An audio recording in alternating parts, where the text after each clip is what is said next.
Anyway, I think we're good. I think we're almost 4:03. I burned enough time in classic Sarah fashion. My apologies. We are good to go. Welcome again to the Gravity Terminology Public Call. As always, trying to make connections and harmonize across the many efforts we have in the standards making space. We're going to be focusing on child maltreatment, mistreatment of non-elder vulnerable adults, and legal needs today. Next slide. Uh, thanks again. Thanks for joining. We try to keep people on mute early, but you always come off mute eventually because we have a really robust conversation. Please send chats to everybody so everybody can be included in the conversation. Recorded calls are always recorded. They're available on the Confluence as a testament to our work together, and you can find them there. Next slide. We are part of HL7, and as part of HL7, we are part of an ANSI, an American National Standards Institute accredited body. And so we have a requirement because we're ANSI accredited to comply with federal and state antitrust laws. I'm not going to read the whole thing. I usually read it every single time, but just know that we apply antitrust guidelines pretty broadly. So it's not just direct avoidance of behavior, but avoiding anything that might be construed as an antitrust violation. And again, it's just part of the requirements and ethics of doing open standards development work. Next slide. This is our agenda today. Brief welcome and announcements, and then we're going to go through our 3 domains with updates. We have a lot of content to cover. This is our last meeting in the identify or concept development phase, and then we go into N10 review next meeting. And then we have some domain enhancements, a new topic and cross-domain enhancements to talk about as well. Next slide. Next slide. This is the last time I think we're going to present this because next meeting it'll be past the deadline. But just if you have comments on draft USCDI v5 and how they relate to our STOH goals, STOH problems and health conditions, and STOH interventions data elements, please submit them to ASTP by the deadline. Next slide.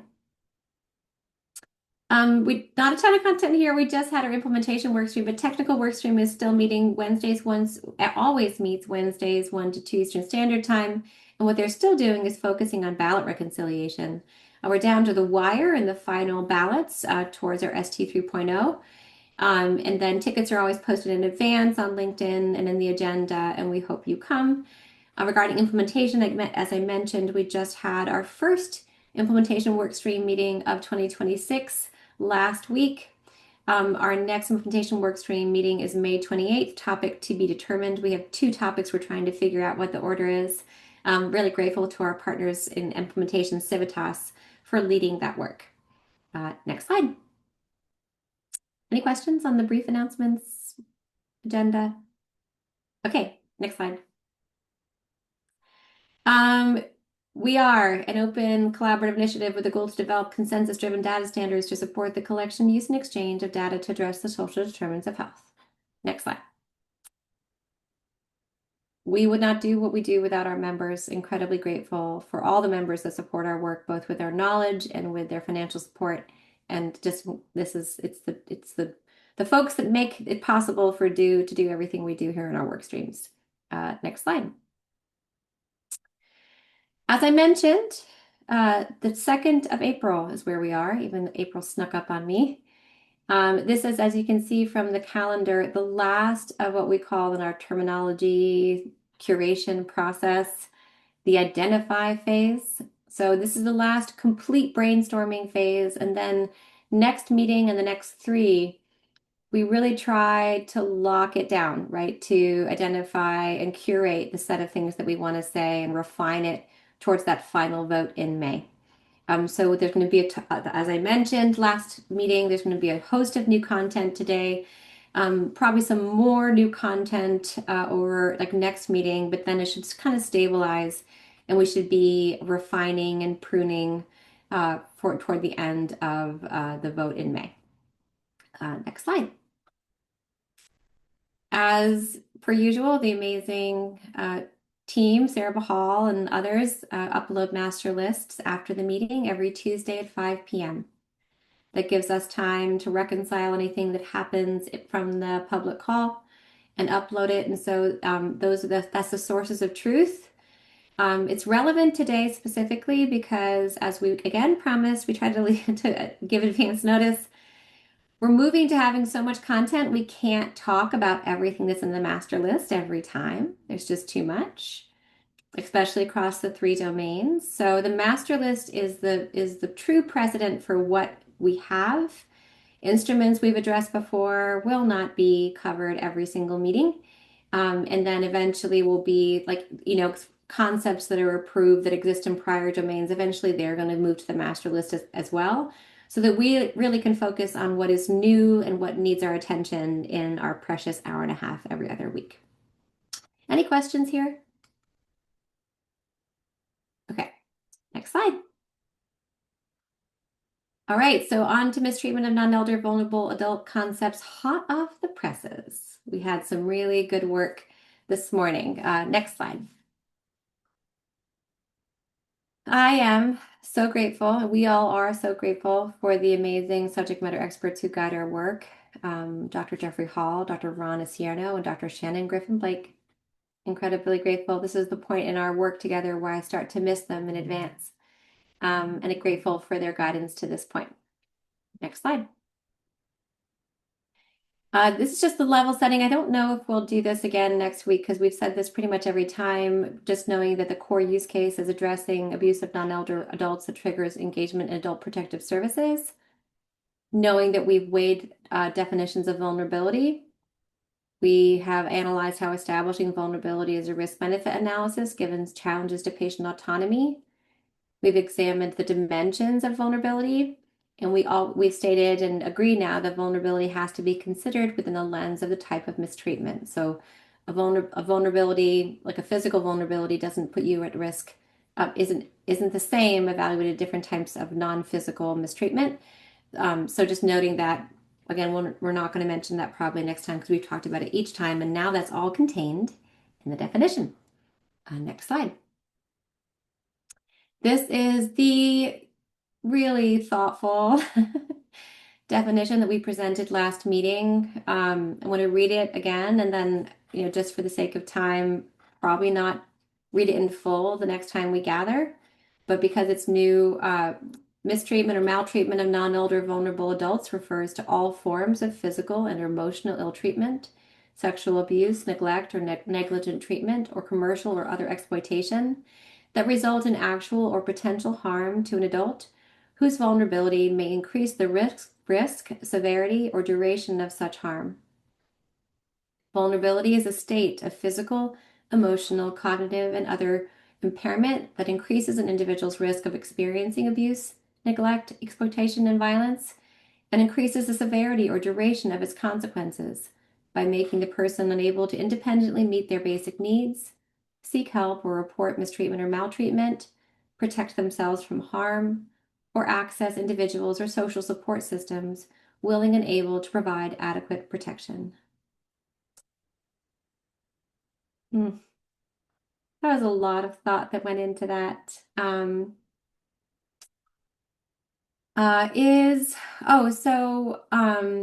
Tom, appreciate your question. We're going to go, this is what we call the categorical definition. And then the subtypes go more deeply into your question.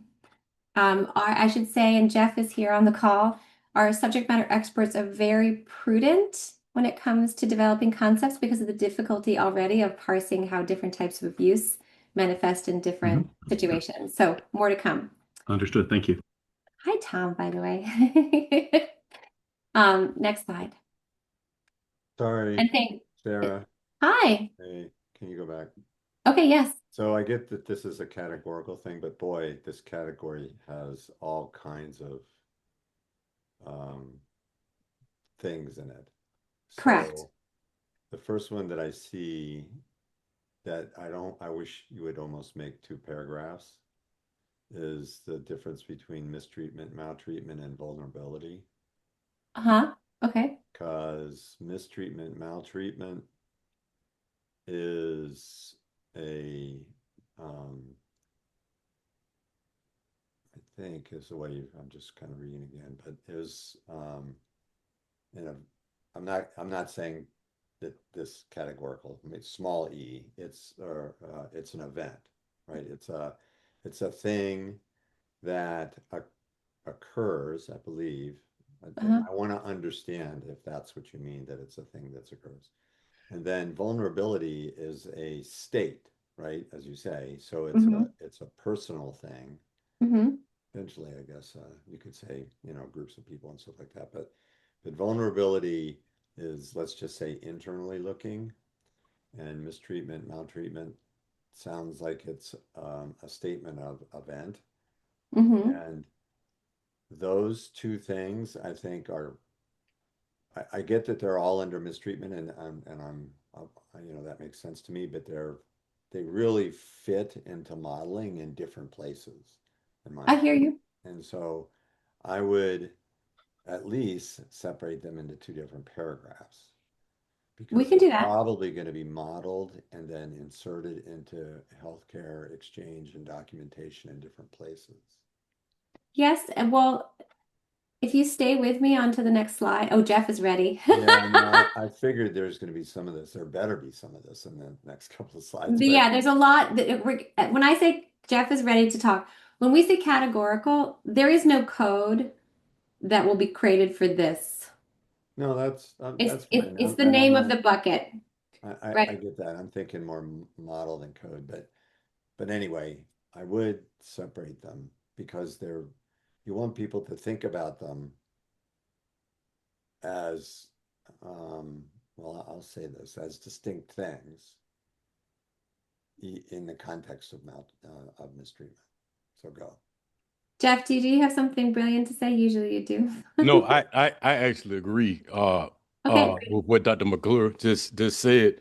Um, One thing about these definitions, the way that they're presented here is intended to be able to open the conversation and that process of really being able to think through about what qualifies, as you mentioned rightfully, in terms of, a event, a chain of event, or great. any kind of combination of those that we think is actually appropriate within the context of this space of both practical and conceptual conversation. So the connection I think that we have here on the slide is purposely framed in a way to allow a good bit of variation, with respect to what gets considered. So as a case in point, you rightfully mentioned that there are some pieces of this that might, for instance, unit wise, be experienced more so at an individual level. But what we tried to also do is allow for intersectionality, for instance. So therefore, when you take a look at the definition, you can see where there may be some pieces, depending on which part you look at, where, for instance, if we were to talk about vulnerability, vulnerability can be an expression, as you mentioned, of what particular presentation an individual comes with. But there might also be a necessity of thinking about their social position and how the interaction between those things may need to be addressed to truly get them to a state where intervention helps to, first of all, remove the adverse experience, and secondly, reposition them so that good health is something that they actually enjoy. So I hope the framing of that actually makes sense. No definition is going to be perfect, but one thing we were trying to do is really have the conversation about the experience of the adverse events, be open in a way where the types of expression, could be thoughtfully approached based on circumstance, based on individual, um, you know, aspects of the situation, as well as have this connect to the vulnerability conversation, so that the thinking about the physical, emotional, etc. pieces could happen in a way that would be contextually relevant.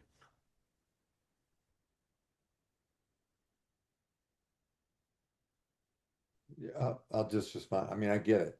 I get it. And I think this is all encompassing.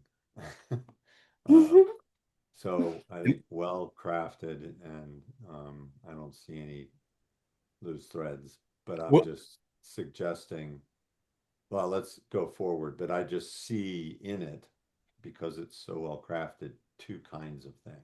Yeah. Mhm. And one thing, what you're suggesting, we really need that because this is conceptual. The devil is in the details of implementation. So how do we take these two definitions and create a situation where there's uniformity in application? And and I think, Rob, you're anticipating the conversation we had this morning, Jeff, right? On what are the required elements of granularity to describe the phenomena and the impact to the person. And I think that's kind of the breadcrumbs around the next slide. And Rob, just as a breadcrumb for you, historically in in abuse concepts, there is a description of the person and a description of the abuse in the same concept, right? And so this is kind of like vulnerability is a description of the person. And you'll see that play out in the next slides. And then mistreatment, maltreatment is the type of harm. I think if we go to the next slide, you'll see that they are actually fairly constrained, right? And Jeff, you can speak to this better than I can. So we'll see on later slides all of the different types of mistreatment and maltreatment for within children that we're doing with child maltreatment. You can see what we're settling in right here is here, let me just make sure that oh, thank you, Dennis, and thank you, Jeff.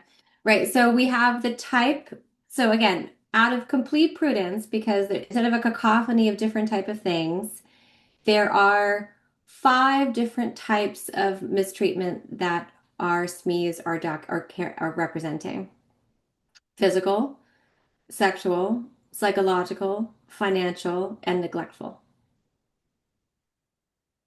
And then because precedent is to represent the specific population of reference, and it can't not Rob, not in all, but not everywhere, but in SNOMED and in ICD in conditions for these types of things, mistreatment concepts, we right now talk about the person plus the type of mistreatment, right? So that's where the precedent is. So physical mistreatment of vulnerable adult, sexual mistreatment of vulnerable adult, psychological mistreatment of vulnerable adult, financial mistreatment of vulnerable adult, and neglectful mistreatment of vulnerable adult.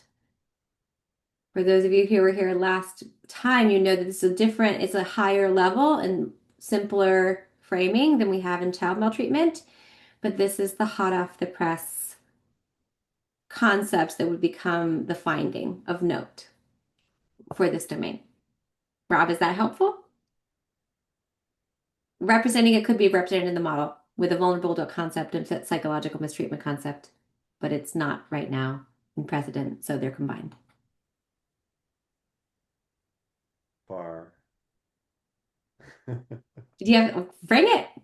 No, I am. I mean, yeah, I still see those two different things in that categorization. Again, I'm very happy to see them.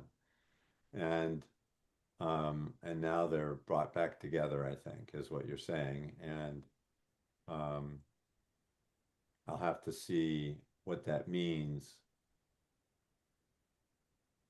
I mean, you don't, so for example, I don't know that you have to be vulnerable to be physically mistreated. Correct, you do not. Well, so why is the concept physical mistreatment of a vulnerable adult? Because their specific use case is physical mistreatment of vulnerable adults, just like specific use case for elder abuse was physical mistreatment, was abuse of elders, and just like child maltreatment is abuse of children. So, given the categorization that you just put on the screen before, which again made me think about vulnerability as a risk thing in a sense, then, and maybe I'm forgetting that that's what we framed this particular overall discussion about. You had to be Mhm. vulnerable. Mm-hmm. in order to be able to kind of fall into this categorization, and therefore um, events where, again, that's why I used that word, because it immediately came to my head without thinking, where there's a mistreatment that is not associated with a, an adult that is vulnerable in this case, they wouldn't fall into this bucket. Those would just be something that you would I'm just going to be a clinician, that you would document um, through a process that wouldn't fall into this set of activities. You would do it separately. Like if someone came in and, I mean, to some degree, you could say, well, we're all vulnerable by being alive, but I'm not going Yeah, with that this state. relates to Tom Page's question in the chat. Not, and Jeff, you should speak to this because I'm not the expert. Certainly not all adults. This is meant to represent a specific use case. Where in specific not all adults are vulnerable. Sarah, could you go back to the previous slide for a Yes. second? Yeah, Yeah, yeah, well, totally. let me just, oh yeah, as you do that, because here's the thing. I'm trying to make sure I understand what we want to capture in a context of vulnerability. Mhm. And because it's an elusive thing, this idea of risk, right? And because I see that as, I would use that word, it's not synonymous, but I have a lot of experience with trying to think about risk. And so this is a risk. Vulnerability is kind of describing a risk of something happening to you, or of some experiential process occurring. And so um, by assessing that, that's what I would say doing, documenting something about vulnerability is about documenting something about a person's situation such that there's a potential for something else to come. They're vulnerable for that other thing. And so again, where it's a spectrum, and you can say by being born you have risks for everything, and I don't find particularly valuable in unless you're doing full population assessments. And then if that's true, then it's really, you know then either you're actually documenting something about the risk and putting them on a scale and saying you're more at risk or less at risk, or you're just accepting the fact that everybody has a risk, and then you're documenting the event. And I'm trying to figure out where we are with this categorization as to whether, by talking about vulnerability, are we trying to assess that risk? Or are we just saying by being alive you're vulnerable, and sometimes maltreatment and mistreatment occur? So one of the reasons I requested that we come back to the slide, and thank you. I think what you're putting out is important to be able to work through with this particular conception of vulnerability that, we again agree has to be, pressure tested. One thing I think that might be important to also take a look at a little bit is the piece of it that is about impairment. That's one part. We put the definition up for just a second or so, but one part about this definition that I think is key to have a conversation about is this emphasis first on impairment, and then secondly, if you take a look at the definition itself, there's a couple of different layers that are worked through there. The impairment has to be such that it increases an individual's risk, and you're right, the connection between vulnerability and risk has to be very carefully navigated. But with this particular definition, what we were trying to initiate is this conversation about how the initial impairment then translates into a certain level of risk. That risk itself is going to vary. It's going to vary according to a number of different dimensions. And in this particular definition, one of the things that we focus on is that the impairment essentially makes the person unable to independently meet their basic needs. It could put them in a situation where the impairment prevents or really introduces significant challenges in seeking help or reporting mistreatment. Or it could also hit some of the other points that are at the tail end of that definition, such as making them unable or less able to protect themselves from harm or to access help. Mhm. One of the reasons it's framed that way is because we understand that vulnerability, as you rightfully are pointing out, is a complex concept. You can have an individual, two individuals with the same condition, but the mixture of variables present may or may not translate into that level of risk such that the person is unable to do any of the things that I just mentioned. So I hope that can be one way to, kind of think about this specific concept of vulnerability and the content that we're dealing with. It draws upon some of the definitions that have a backdrop of use in the different state mandates that exist.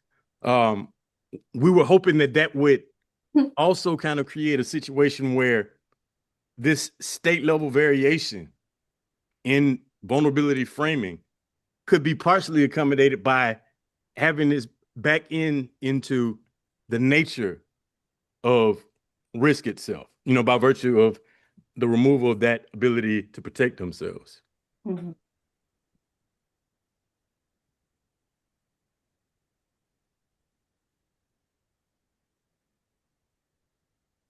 So there's a lot there. But There's a lot there. It's good stuff. So, Rob, I hear your sign. I see Lucy has her hand up. Okay, so I have a response to I think Rob's question, and Lucy and Janice, and then I'm going to talk about the difference between the event and this and the vulnerability state. In a second, Lucy. Yeah, I was just thinking of the long ago reference to Adult Protective Services. Yeah. And whether this whole conceptualization of the event and the type of individual to whom the event happens reflects the possibility of need for referral to Adult Protective Services. I could imagine, or I can't imagine, so maybe some caregivers here on the call could tell me if you encounter mistreatment or maltreatment of non-elder adults, are there situations where Adult Protective Services would not be called upon? That you would Yeah. never do that you can intervene, if you will, upstream before having to involve the state. And I'm wondering whether thinking that this is an upstream conceptualization to avert the need potentially for involving state power might be some way to think about this. Thank you, Lucy. I hope that was reasonably clear. I think it was reasonably This clear. is very, very complex. I'm Thank gonna you. Okay, so I hear what Rob is saying, and I think I have this, I think Jeff, I think I'm gonna bring up something Ron was mentioning earlier, which might support what Rob is thinking about. But Janice? Hi, I kind of was thinking about what Lucy was mentioning too. And one thing is, I think often for a clinician or somebody to contact Adult Protective Services, it has to be very visible. I personally have reached out to Adult Protective Services multiple times, and I've had negative, nothing being done, to when it was pretty serious to something being done, fairly quickly. So really anybody can do that. But something here too is there's a tricky part to this. So there could be a vulnerable adult, and if somebody is physically abused and they fight back, it kind of goes out the door there, even though they're defending themselves. And so it ends up to be tricky where even if one person is more vulnerable, that if they fight back, that it could end up into like a mess. Is what I'm trying to say. It often ends up in civil court or something like that. But this is just documenting it. And if somebody documents it, that is important to do. So, that's, I guess, where that's at. Thank you, Dennis. And then, Rob, you're reminding me of something that we set out to do. We wanted to set out to do a long time ago. And Jeff, I hope I'm not. So we knew we had to describe the concepts on the next slide, right? The types of abuse with the concept of vulnerability to document the events, right?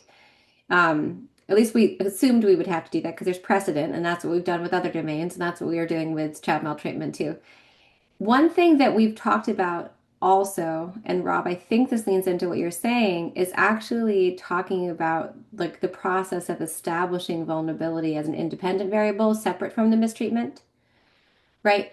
And and Ron was talking about this risk assessment that's along a spectrum of different variables that we make to establish that, and like what that would be like as a concept, independent of this.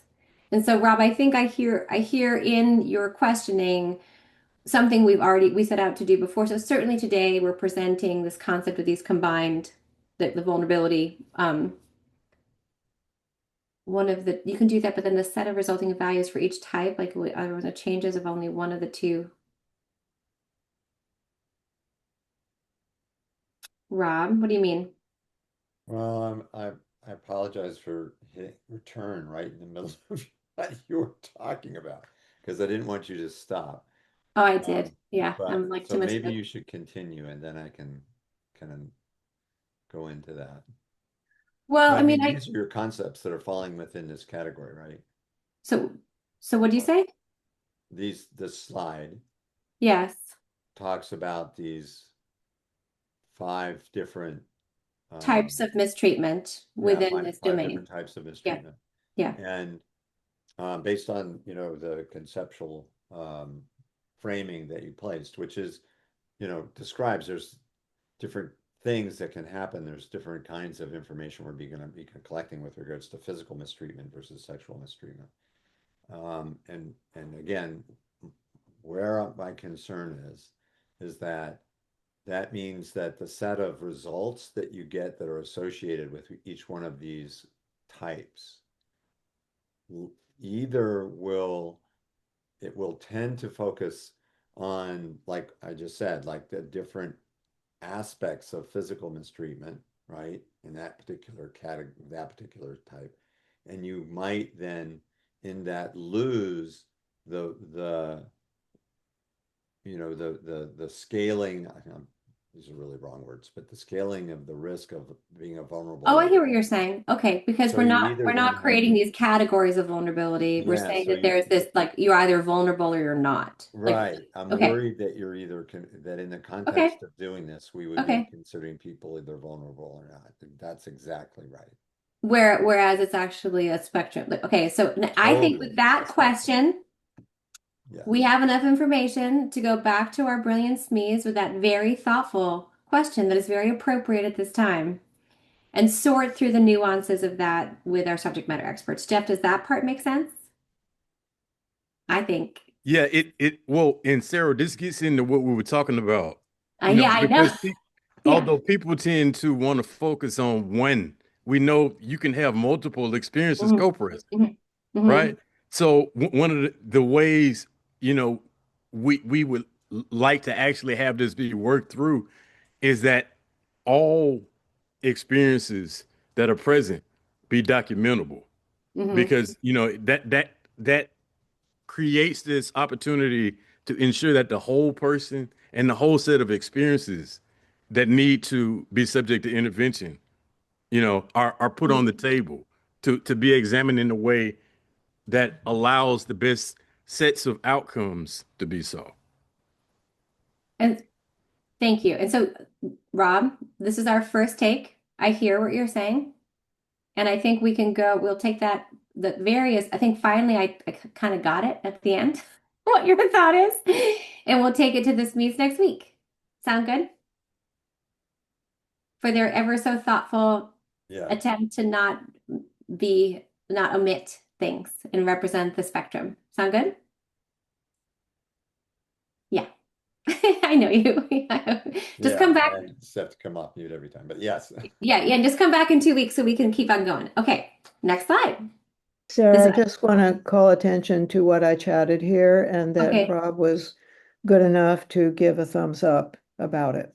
Yes, Okay. exactly. Yes. Yes, and Rob, so yes, okay, love it. My apologies, Lucy. We're doing good. Okay, onward. Next slide. Okay, so instruments. We do not have any new instruments, correct, Asha? That is correct. We have. Okay, yeah, so for the sake of time, I'm going to move along. We're going to go through instruments. We presented them multiple times, so we're just going to pop up over to, because we have to interventions. Next slide. And so we are finessing the concepts here, so please do not hold us accountable to the conceptual naming, but we wanted to show you as soon as possible the things we're working through, again, because we head into end-to-end review in 2 weeks. So things we are sorting through are conceptually are appointing representative payees, forensic accounting, specialized legal aid, caregiver replacements, procurement of augmentative and adaptive communication devices and mobility aids. Again, these are not broken down into their conceptual parts because we have some terminology sausage making to do. Transition to consumer-directed personal care, trauma-informed counseling with disability competent therapists. We had trauma-informed concepts with our toxic stress domains, so that should remain familiar. Community passport integration, assertive community treatment, housing first initiatives, guardianship, survivorship recovery groups, independent living, development disability services, personal care attendant programs, occupational therapy, and physical therapy. Those are actually across 2 domains of reference here.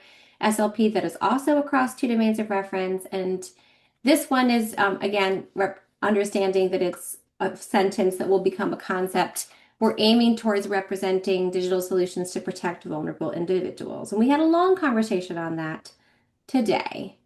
Understand that some of these are closer to final concept status. All of them have to go through the terminology sausage making machine, but we wanted to make sure that you all understood what concepts our SMEs are raising in our internal work groups as critical before we go into end-to-end review. Lucy? Yeah, is it out of scope? Again, this question is directed to caregivers on the call. Is it out of scope to consider the source of the maltreatment and what should be done about that? Like, We have talked about proximity and like, yes, 100%. Yes. because I don't see, I don't see for better or worse, I don't see family therapy here. So if Oh, we have, someone is being mistreated within a family context, and I think about family therapy, that means I'm thinking about the perpetrator as well as the victim. And yeah, so we okay. currently don't specify types of therapy. We specify professions, right? So we have social work, psychology, all of those things included in the set as well. They're just not here. But yes, I hear you. Oh, they're not here because they're not here. concepts. Okay, No, but they're not here, but they exist because, yeah, I promise. okay, great, thank you. And correct, Rob. And so I see you, I hear you. Yes, I got you. Next slide. Here's some more concepts. You can see more things align with what you were mentioning. Lucy, adult daycare, prep, adult learning. I'm not going to read all of them. That would just take a very long time. I think for the sake of, is it okay if we acknowledge that these are all the concepts that exist? This list exists in other domains. They've been validated, vetted, included. The prior list is still going through our process, but this list, they're all friends we've known from other domains that are brought over to this domain. So you can find them on the master. So this isn't like a conceptual finessing. This is a is it in or is it out question. Does that make sense? Just for the sake of time. We can, and they're all in the master on Tuesday. We're good on that. I see. I hope so. Okay. All right. Again, all of these either come from our elder abuse domain or intimate partner violence domain or food insecurity or housing instability or homelessness or financial insecurity. These are all concepts we identified and raised in the 7 years of our doing our work together. 7 years. Wow. And our SMEs thought that they were appropriate for this domain. Next slide. You'll find them on the master on Tuesday. Next slide. All right, and then another intervention, you might remember this one from our intimate partner violence. We talked about it in prior meetings, but the CUES model, which is the establishing confidentiality, universal education, empowerment, and support pre-screening procedure, which is a critical way to establish safety and increase the sensitivity of assessing for the presence of any mistreatment or maltreatment. So this one we built for intimate partner violence. It's appropriate today, but I want to note what I hope it's okay, Jeff, to pull you in again. You're here being so smart. One of the things, because we have to think through the lenses of individuals with different types of impairments, one of the things that we note is that universal education is not the same thing for everybody, right? So one of the things that we evaluated when we looked at this concept is that universal in the education in the presence of a cognitive impairment and the presence of a visual impairment, they might be different. And so we didn't know, we just examined it with that lens and acknowledged that, like many concepts, it might not represent the full disability spectrum, but it's a step. Jeff, did I do credit to your wisdom well enough there? Yeah, I think for this one, it's a situation where this might best serve as a gateway because there may be a far more granular and specific set of interventions and actions that could activate depending on the combinations of impairments and disabilities and abilities, frankly, that are present. And so, in terms of how, the conversation about this happened, I thought we were settling, in a space where it gave us room to be able to unpack further. Agreed, sir. Agreed. All right. Any other thoughts? Sarah, I'm suddenly thinking maybe way too broadly about this entire subject and all of our conceptualization.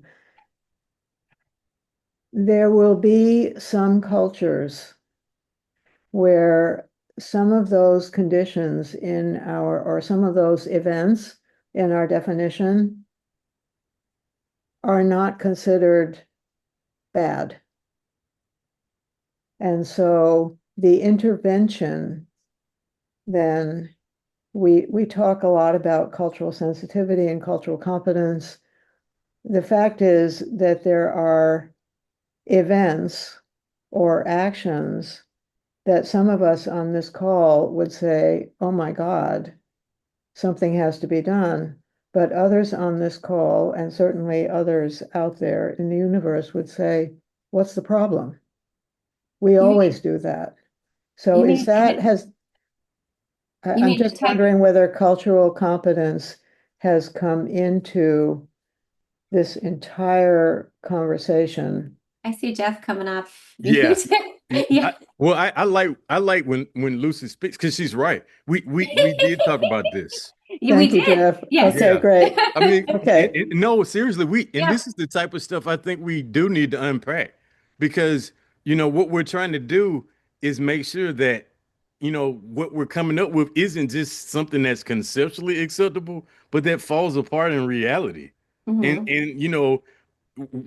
what she is pulling out is right. There are things that, the way they are responded to is culturally dictated, you know, and I think part of the challenge that we haven't been able to get into yet is how is it that with something that can be very complex, given the complexity of human social expression, that we convey what it is that we're interested in, but also sort of package it so that the variety of expressions is appropriately accommodated. Because when Dr. McClure was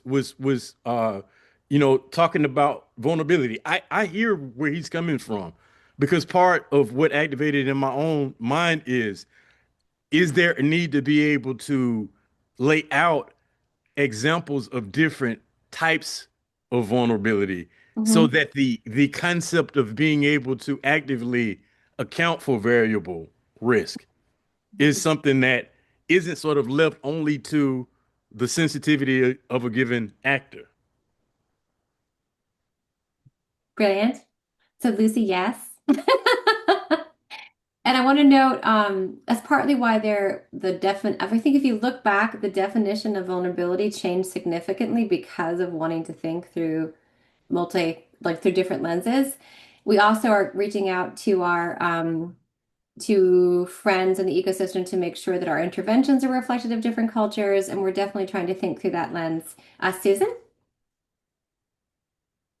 Um, this is actually the implementation of, not the education about, or, and this is you are doing this intervention is what this means. Is that what you want? Correct. That's what this is. Okay. Correct. Okay. It is the implementation of, correct. Yeah, this is our old friend from IPV. Okay. Any other questions? Okay. I'm gonna keep going and we're doing a good job. We're doing a good job. Child maltreatment. Okay, before I segue, these are the things that I heard. There's a lot of things I heard, actually. I don't know if I can encompass all of them, but we will take everything we heard to the SMEs. Luckily, Jeff, you're here. And if there ever was a conduit for thoughtful conversation, Dr. Jeffrey Hall, I'm going to lean on you to make sure that we can integrate your thoughts and questions into our meeting next week. And I like what you were just saying, Jeff, about the type of vulnerability maybe being something we have to integrate into the concept. Rob was talking about that as well, and looking forward to coming back in 2 weeks. Any other final thoughts on maltreatment of non-elder vulnerable adults before we move on? Great Whew. job, everybody. Thank you. Deep thinking going on here. Any other final thoughts? Okay. Wow, you guys were doing good work. All right. Related concept, you're going to see a different treatment of some of the findings than we just had. And it'll be interesting to see how we talk about that, even though it's easier to establish child than it is to establish vulnerability, because it's like an age thing. Okay, carry on. Next slide.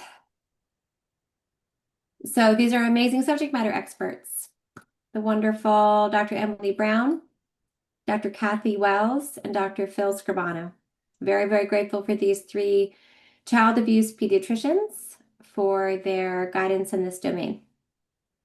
Next slide. This definition has not changed across multiple versions of the definition, so I will let it rest and will not read it because it's not new and you can find it. This is the categorical definition again for everything under the set.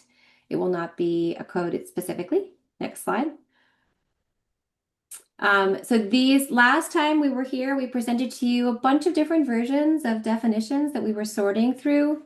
Nothing here is new. It's just the decisions that were made regarding the preferred definitions. So it is, and you can see here, we have our physical abuse, sexual abuse, psychological abuse. We have noted that we are mentioning children in definitions, but not specifying children in concepts. Rob, I just want to note that that's something we noted this morning. So we'll bring that back to the SMEs on Tuesday. There are some additional specifications of types of abuse that in this domain that there are not in that there were not in the other domain. I mean, mistreatment of non-elder vulnerable adults. For instance, medical child abuse is called out specifically in this domain. And they're going to see the types of neglect. And Lucy, we were talking about this 2 weeks ago, are also called out specifically. So on the next slide, when we met last time, the educational neglect, Lucy, you wanted to see that. So we brought it to the SMEs and they said, sure, it exists. And it's something that the pediatricians conceptualize. I'm highlighting this because like in our last domain, all different subtypes of neglect were rolled up into that neglect concept. In this domain, to address the evidence and specificity of taking care of children, the different subtypes of neglect are being explored. We can imagine a neglect parent concept that encompasses them. And again, as noted, each of these concepts mention children in the definition, but we did not add children to the concept, which I realized this morning when we were in what we're now calling MNEVA, because the definitions and the concepts are not semantically linked. Because if we're talking about kids and definitions, we have to talk about kids and concepts. Thoughts? Not a ton new here. Again, Rob, so yes? I didn't see, this is maltreatment. Would that include potentially financial abuse? I'm thinking I've heard of a number of instances of parents like using their child's social security number and Oh, yeah. destroying their credit. So I'm wondering if we're addressing That's a good one. financial Yeah. issues. Yeah, I think it's interesting. We talked about it, but we haven't nailed it down, but we'll go back and talk with them again on Tuesday. Thank you for that. Yep. Yeah. Wonderful. Any other thoughts, Janice? Yeah, I just on the thought about children, it's the same for adults. I was thinking they could be in an adult family home where multiple people are. It's at an individual level, but it might be happening in a group setting. You mean the financial abuse part? Not just financial, any of it, sort of like you were talking child maltreatment. It could be children maltreatment, but it could be adults maltreatment. Somebody mistreating both their parents, that kind of thing. Okay, yeah. So we Yeah. have right now we've scoped intimate partner violence, elder abuse, child maltreatment, and abuse, mistreatment of non-elder vulnerable adults because of their specific use cases that require specific terms and considerations. So if there's other concepts, there are many other concepts in interpersonal safety we have not addressed. Is that helpful? I hope that answers your question. Yeah. Great. Okay. I think I might have missed something in the chat because my chat's being weird. Oh, with that one, Sarah, that was just Oh, an for answer my something. part Okay, where we great. were discussing, some of the modifiers, Love it. intellectual disability, for instance, Great. and how, if a person is, experiencing a certain level of intellectual impairment, Mhm. they may or may not have the ability to, perceive something as adverse, Correct. and Correct. how you may need to, of course, approach that in a very nuanced way. Excuse me. Yes. Thank you. Sorry for my sneeze in the middle of your wise thought. Okay. I think we're good on child maltreatment concepts. I will take the financial concept to them on Tuesday. Thanks. We saw that in MNEVA, which is the easiest way to say mistreatment of non-elder vulnerable adults. Okay, next slide. Next slide. Okay, then this is a lot. So Asha, I got Passing the you. mic to you. I Sarah just got it. talked enough. You go, girl. All right. Well, good afternoon, everyone. When there are screeners to share, that is my role. And so I'm here to do that today. We have a lot of new screening instruments to share with you. Just one thing, Asha. I Yeah, hate to be annoying. sure. They're not screening instruments, all of them, right? Okay, just because we have to be careful. Sorry. Okay. No, Yeah. good work. No. Okay. Sorry. They're standardized instruments. Standardized instruments. They Okay. are not necessarily screening instruments. Not Okay. necessarily. Okay. Thank you. Okay. Thank you. Okay. I know. It's all good. The Okay. first two, we have presented a few times, the Childhood Trauma Questionnaire and the Pittsburgh Child Abuse Screening Tool. We aren't going to go over those today for time's sake. They are available on the master if you want to review them. But what we will review today are the 10-4 FACES P Bruising Clinical Decision Rule, the Pediatric Brain Injury Research Network, PD-Burn 3, PD-Burn 4, and the Predicting Abusive Head Trauma, and then finally the Pittsburgh Infant Brain Injury Score, or PEBIS. And just to highlight one more time about the guardrails that our subject matter experts have been really firm in, is that we will only use validated instruments in specific settings, i.e. the emergency room, the ICU. There's a few of these tools are good for the ICU. We will only use instruments validated with specific roles or professions and training within that profession, role, or training. And an example of that is a social worker, psychologist, or trained RN. And then the other thing I want to mention here is that these tools do not diagnose child maltreatment. They flag a concern for it. Okay, so just wanted to highlight that our SMEs were very intentional about making that distinction. Okay, so the first one is the 10-4 FACES P Bruising Clinical Decision Rule. This is a tool that helps clinicians recognize when a bruise is a signal and not just a bruise, right? And so it goes through looking at three things: location, age, and pattern. Does the bruise appear on the torso, ears, neck, facial regions? Any bruising under 4 months, and any patterned bruising.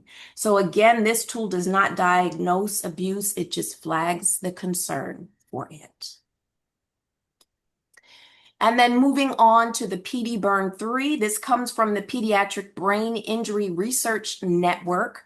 And this tool helps clinicians recognize when, this tool, is built for high acuity settings, like in the ICU. And it tells us if these particular signs are present, then there's an elevated concern for child maltreatment. And those items are respiratory compromise, high-risk bruising, and intracranial findings, right?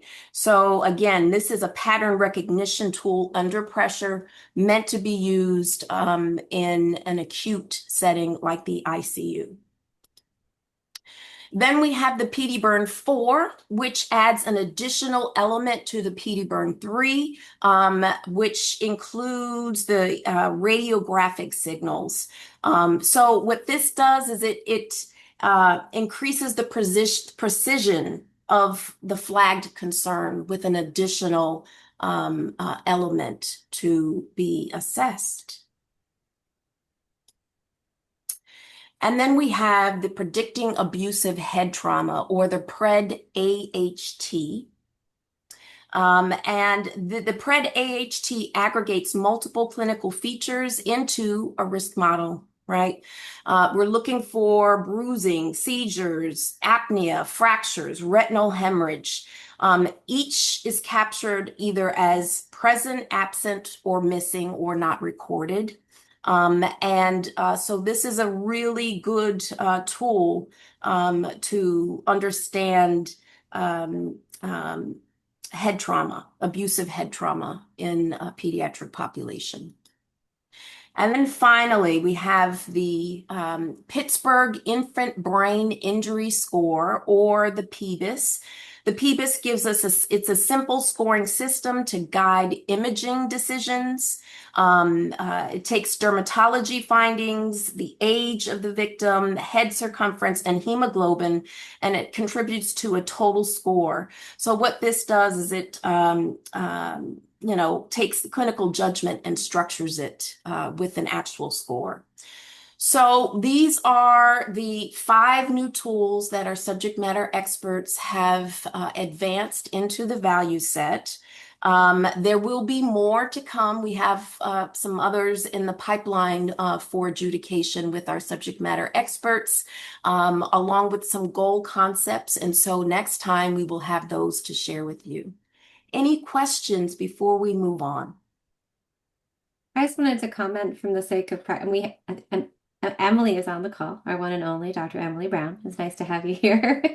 I'm not going to call you in. I'm just going to note that you're here. I hope we're doing you justice. But I want to note, just for the sake of practicality, as you know, like prior to being an FNP, I was a career pediatric nurse, and we were we're a trauma center, the hospital I work in, and many of these instruments were hard coded into our health record as part of like wherever was appropriate, whether they be ER intake or hitting the floor, further evaluation, flow sheets, instruments. And so these are many of these are very core and crucial to the daily pediatric practice and pediatric assessment, and are already built into the health records and methodologies that we have in pediatric practice across the country. So just wanted to state that from a point of reference. And even was it the original Pittsburgh tool, right? So that one actually was developed in the health record to support ER evaluation by trained nurses. So precedent for these things. Any other further comments on the instruments? Again, standard assessment methods, right? As opposed to screening instruments, right? These are standard ways that we support clinical decision making, risk identification, not necessarily, and maybe not appropriately, population level screening for secondary prevention. Okay. Let there be. I think we're good. Okay. Thanks. I think we're good. Okay. Next slide. Next slide. So I think the approach, we've covered it a few times, so I'm going to skip this just for the sake of time. I want to make sure. We presented a host of these last time we were here because they were hot off the press, all the specialties. We brought in some of the definitions from prior domains. We wanted to note that the home visitation concept, we have addressed a lot of home visitation concepts with specific age groups and specific professions and other domains in neighborhood safety, for example. And so we'll be exploring those with our SMEs on Tuesday. Next slide, because these, again, we presented these 2 weeks ago. All these specialists we presented 2 weeks ago. I remember trying to spell otolaryngology on the slide. And I don't think there's anything new on this slide either. There's no news. They tend to try to flag it with this beautiful new slide. So I think these are good. We're going to try to keep on moving. Again, all of these are available on the master for review. Some of them are still going through conceptual reworking. And then this is the set of, similarly to the mistreatment of non-elder vulnerable adults. These are existing concepts that have been in prior domains, that have already been vetted, that are already defined, that already have SNOMED concepts, and our SMEs just assessed them and went, yes, yes, yes, yes, yes, yes, yes, yes, yes. And you're going to find all of them in the master for this domain. So I joke, we've created like the most amazing smorgasbord of possible codes over the course of 7 years. So our subject matter experts are now able to come in and just say what they want, right? And then we analyze gaps. Again, critical to this domain, of course, are the interventions we created for toxic stress and ACEs, interventions for protective factors, interventions for prior interpersonal safety domains, and interventions for fostering neighborhood safety and community wellness. And all of the structural determinants. And we're still working on the social ecological model, FYI, for coming soon to a meeting near you. Next slide.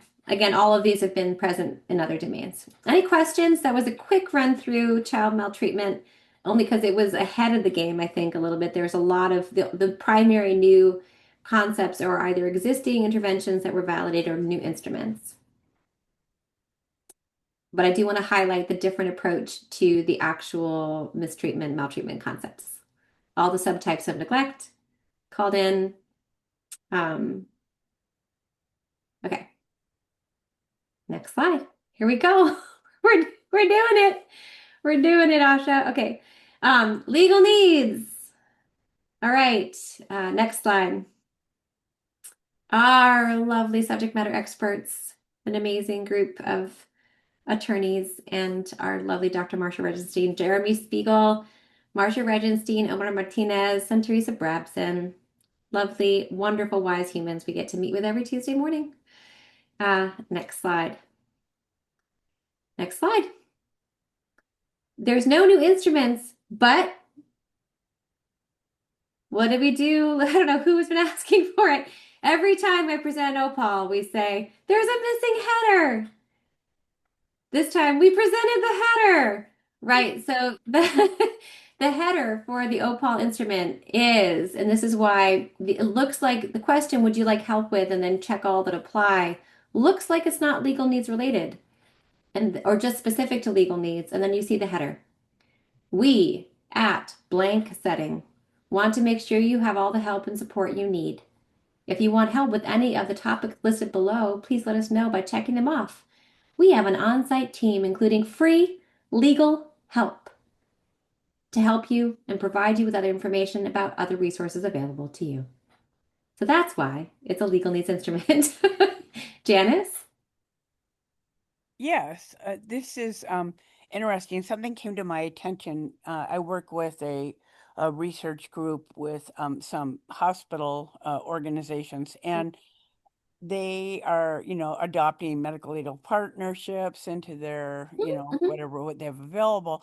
Something that's interesting is most medical legal partnerships do not address criminal, and there's Yes, we covered that. yeah, Because and of funding, LSC funding doesn't let thank you. you. I could Yeah, remember that yeah, acronym LSC, right? Like yeah, yeah. Camden Coalition does. Yes, that's Jeremy Spiegel. Oh, okay, great. Yeah. So it's very rare. And I brought it up to this group, like, because we're, possibly funding them around at various hospitals. Like, hey, they don't handle, and some like child's, some of it can end up into criminal. It could Yeah. be, mm-hmm. Janice, So, which finger on is, the pulse always, I have to say, like you're so great. We love you so much. And thank you. that, yes, yes. We removed the slide this time that talked about that because we presented it 2 meetings in a row. Okay. But absolutely true, Janice. Right. And so people, I think it's really a big issue, especially Yeah. when, they could be evicted, and at some point in time, in some circumstances, it could be considered criminal. But anyway. Yeah, and like for instance, the things that sometimes the primary barrier to occupational success is an incidental former long time ago criminal incident in someone's youth. And we in our clinic work, with our social work team with the Attorney General to try to get that, that charge cleared so that person can meet their occupational goals, right? So noted, and thank you for your wisdom per usual. Anybody, they could have sold joints of marijuana. Yeah, exactly. That's why, prison, yeah. And we all know how unethically and structurally biased the application of regulation and criminal activity regarding marijuana is. So, go team. Lucy. I'm wondering if the clinician who says we want to make sure you have all the help, is it stated that your response will be confidential? Doesn't that need to be stated here? Is it so self-evident that it's just not in the quotation here? Or maybe it's not self-evident, and I'm wondering whether that We'll take it. from the SMEs, should that be part of the introductory statement? We want to make sure you have help, and what you tell me is confidential. Lucy, thank you. If you ever raise the right domain for confidentiality questions and privacy questions is this domain. So we will take it This to is the it. Sneeze. Okay. This is it, man. These guys, it's wonderful. I love the caution every day. Deep caution. I wade in Mm. caution every Tuesday morning. You drink it. You drink it Yeah, in the we sit in morning it. coffee. It's like the tea I'm drinking now. Okay, great. Yes, sounds great. And okay, next slide. I love that Jeff is going to bring all that wisdom into the next call. I'm just watching him be smart. Jeff, Dr. Hall, thank you for being Dr. Hall. All right, legal needs diagnoses. There's a few updates there. Next slide. Mostly what we did not add.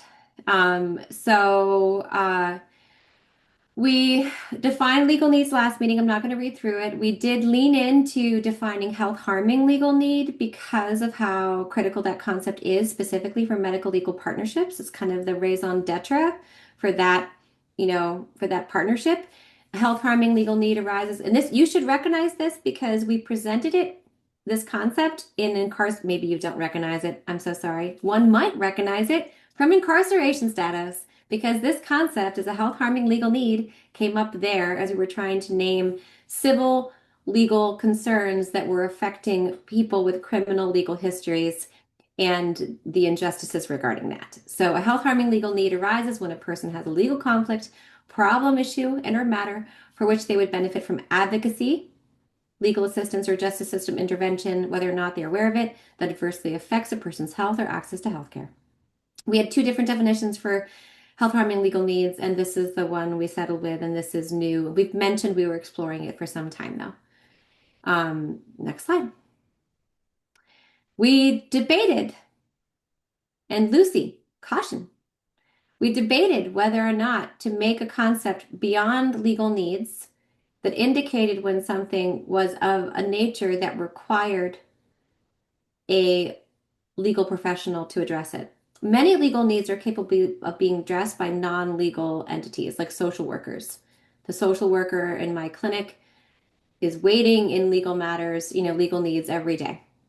Housing evictions, housing navigators work on eviction prevention, tenant rights, right? But sometimes matters like legal issues rise to the level they do require a legal professional, whether a non-attorney legal advocate or an attorney or lawyer. We weighed for weeks. It was like weeks whether we decided we were going to make a concept for that, and our SMEs thought it was not necessary. It didn't provide enough value to outweigh potential risks, so decided not to make it. Because they feel like the legal needs matter covers it sufficiently, and it doesn't. They also didn't understand how it would function, so not at this time was the final decision. All right. Next slide. Next slide. Goals. So we had not decided whether it was access to or connected to legal advocacy for the goal for this domain, and we decided to why not both? That was our answer. We did a survey, and connected to legal advocacy was, came out as the primary one, but we recognize that just because that access is actually a preliminary concept and not all individuals want to be connected. So from a patient, person, client-centered perspective, we felt like both were necessary. One goal is for a person to have access to legal advocacy. Should they desire it, they could be connected to legal advocacy. And Janice is giving the patient rep to end all patient reps is giving us a thumbs up. Fantastic. So both are going to be built because both represent different types of goals. Definition incoming. We have lots of definitions for advocacy. Next slide. Oh, questions. That was it. Wow, we raced through. It's 5:07. How do we make up time? Okay, we're about to get to do something pretty juicy. Any questions on legal needs? We have a new cross-domain matter. All right, if there's no questions, we're going to go into something fun. Terminology nerds, put your hats on. Oh, so domain enhancements cover when something is not bound to a specific domain, but is related to our terminology development work to address the mission of developing data standards to address the social determinants of health. Last meeting, we presented the next thing. So next slide. Next slide. Oh, actually, the first, yeah. So, oh, yes, last meeting we presented this, which is in relation to wanting to support. And Janice, this is your wheelhouse, patient outcomes, patient reported outcomes.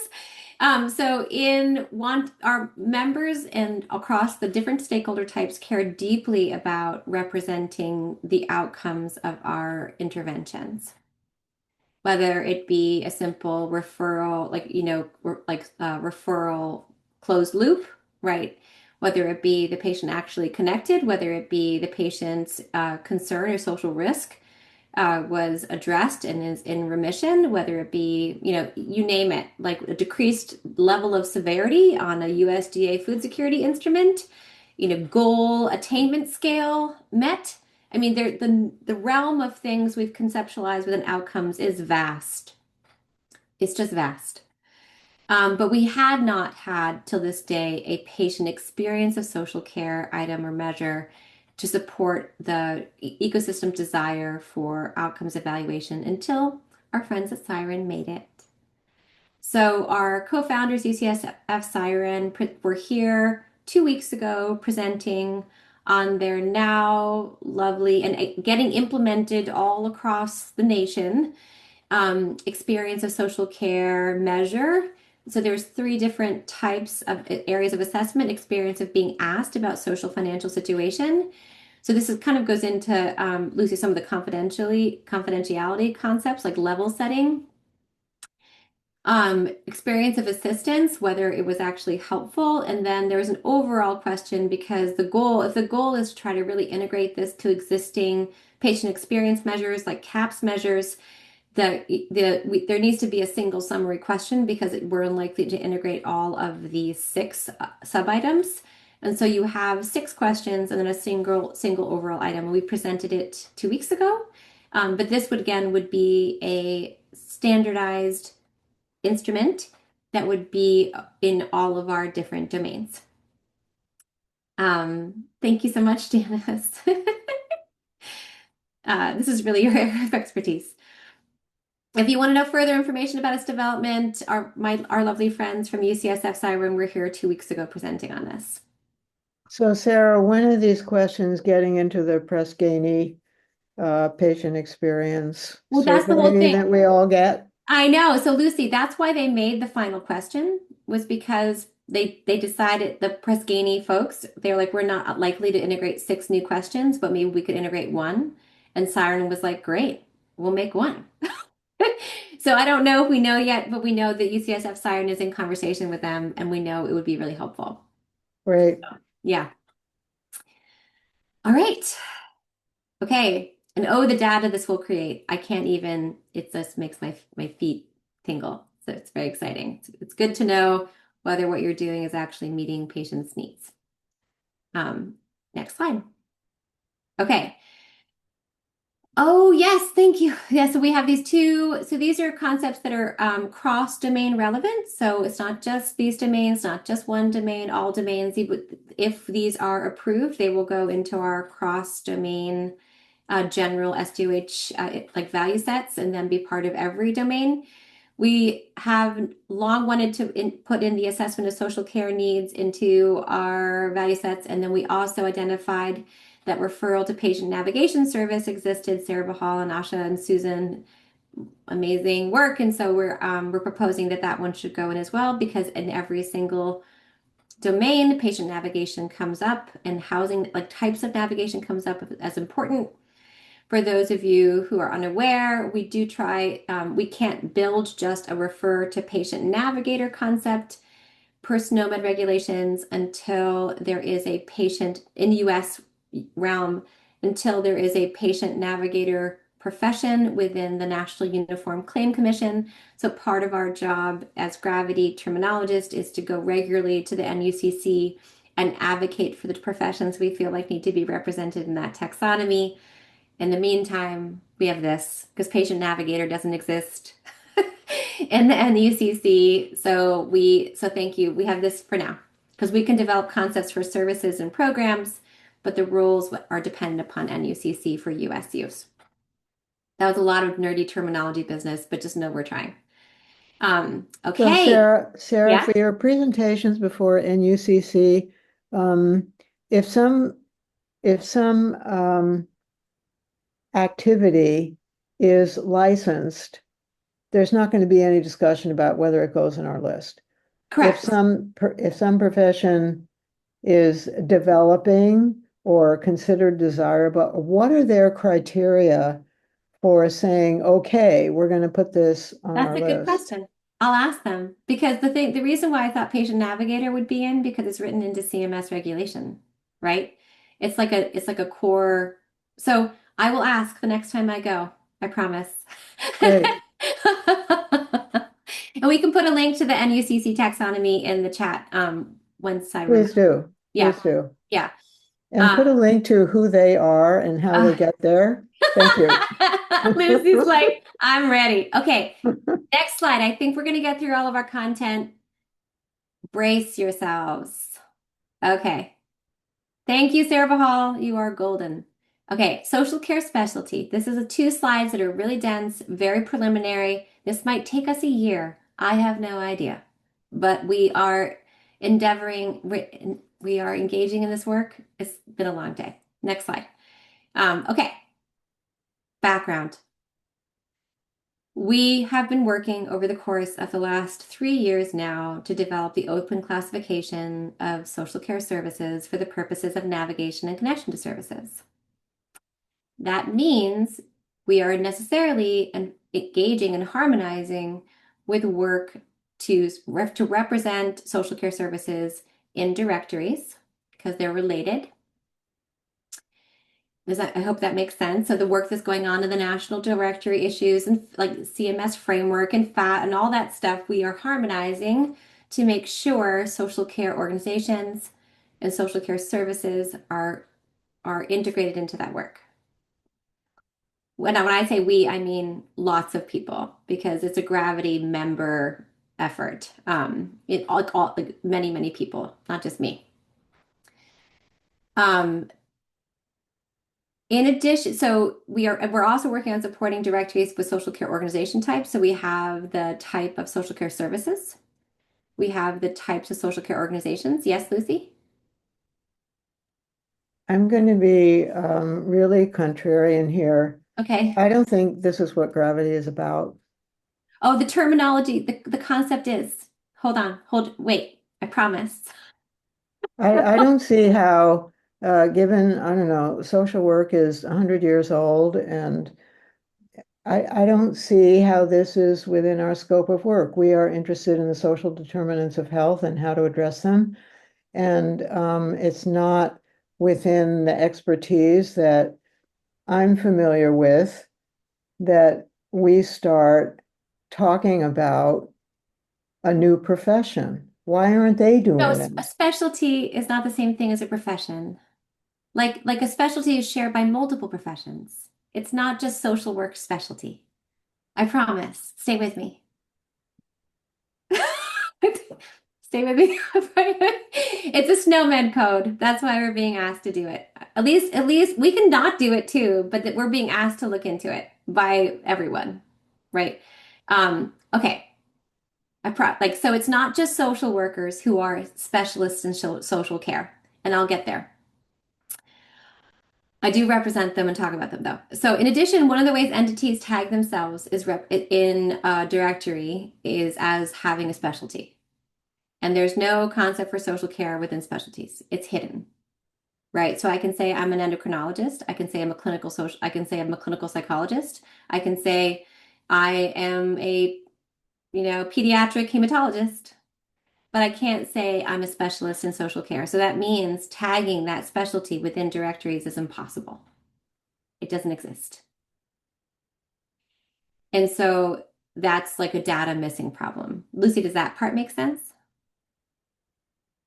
I hope. I can't judge whether it makes sense or not. I'm You're still right taking now it in. trying to think about whether it's within our scope of work. Yeah, so I think it is, and I'm pretty cautious. Well, that's clear. Okay, Yeah. go ahead. Next slide. Sarah, this is Tom. Could I just Hi, kind of give Tom. a real world example? So, Yeah. Lucy, I mean, I understand the point of view that you're making, Lucy, but for instance, we work with communities network of healthcare providers and social care organizations that's screening 20,000 people a month, doing 400 or 500 follow-up assessments, and those as follow-up assessments, and then the connection to specific social services to address those health-related social needs is done by a care navigator, some of whom are based within a clinical practice, others of whom are based in community organizations. And the huge barrier to expanding services is that there's no reimbursement mechanism Mhm. for those services, and that's partially associated with the fact that they are not, that social navigator role is not a recognized component of a healthcare team. Mhm. So I think that's, from my perspective, that's why it would be so valuable to get this recognized. It is literally a pathway to acknowledging knowledge and skill sets for towards compensation. I support that, Tom. So this is a pathway to increasing the cost of healthcare. No, to supporting social care Yes, service it provision. is. Yes, it is. Lucy, Let's I let's can tell be Courtney honest you said about that. this. I'm sorry. Okay, next slide. Janice, and then we can go to the next slide. I love it. Okay, Yeah, yes. I just commented about the community resource specialist. So I Yeah. was involved when they were first initiated, what's now Kaiser, but was a group health back in 2013, 2014, and they found it so beneficial that it was scaled to all 28 clinics, and Kaiser picks up the money on this, right? Yeah. We worked with United, whatever. So the truth is, I don't think it's gonna be minor to how much it would help, but it can definitely help readmissions and things like that. It can really seriously help health systems save money. It also is like we think about like what our friends at AAA's talk about with their skill set, right? Like this here now on the next slide, we're going to talk about things we're exploring. And I've done my recon before I came here. I've talked to lots of social care specialists, and this is like, again, this might take us a year. I have no idea. But things that we know matter are being able to perform a comprehensive assessment. And it might not be a final need, but we know our social care experts tell us this matters. And not all people doing this are social workers, but it is important. We know, and Tom, I hope this is ringing true for you. And we're just going to keep on thinking about this for some time. We just finally needed to get on the slides. We know that working towards holistic person-centered care plans is a knowledge and skill set of social care specialties. You can see how medical specialties are in SNOMED. There's a code for them. I can represent aerospace medicine, but I can't represent social care specialty within a there's nothing. It's gone. There's nothing there, right? So the aim is to see if we can create a concept that helps. We might need multiple concepts. Like we recognize that housing is a very specific social care specialty subtype. Like a housing navigator is a housing specialist, right? But we'll see how it goes. We know that usually specialties are certified and credentialed. We know that, like for instance, the National Association of Social Work for social workers. This will not wrap up today, Rob. This might take us 12 months. Thanks for being you, Rob, and being so smart. So we are going to have to figure out whether there's guidelines for this. We know one of the things Tom was mentioning was like regulatory requirements. Like we do know that like AAA's or community action agencies or medical home models require comprehensive assessment in social care specialty, and they audit for it. We'll figure this out. Lucy, unfortunately, I do think it's a SNOMED code that supports navigation and connection to social care services. So I think it is in our realm, if anyone's going to do it. More to come. Yeah, and Sarah, just a couple of potential resources to look at for Yeah. types of credentials and standards. would be many states now have established certification programs for community health workers, and Yes, then as well yes, the Inform USA yes. credentialing for Brilliant. community resource special or community resource specialists, and then information and referral specialists. Wonderful. And then Tom, that of course directly relates to the classification of services, right? So you can thank you. Helpful. Okay, this slide will be here for a while. We'll be thinking through it until we get more clarity. I promise. Oh, we're at time. So sorry. We don't usually go over time. Last concept meeting. We are entering end-to-end review. There's a lot of like refinement to go through in our concepts. We really are grateful for your patience and your engagement in this work. Our next meeting is the beginning of end-to-end review, where we start to lock things down and comments need to be submitted formally so we can start change management. Thank you all. It was a great meeting and I appreciate all of you. Bye. Thank you. Thank you. Thank you.